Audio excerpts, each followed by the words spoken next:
chúc con trọn vẹn đường đời, chẳng cần vui hết nhưng cười nhiều hơn. Chúc con qua được đường trơn, bàn chân vững chãi, non sơn giữ lòng. Chúc con mã đáo thành công, lắng nghe chỉ dạy, hanh thông học hành.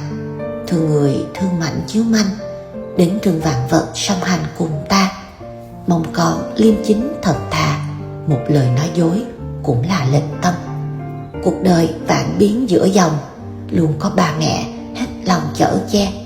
Mong con mạnh giỏi con nghe, mùa xuân trong mắt, mùa hè trong tim. Mỗi ngày học được nhiều thêm, hiểu về thế giới êm đềm bước đi.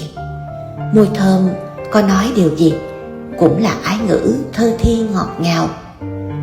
Ầu ơ con lớn mau mau, thế giới rực rỡ đang chào đón con.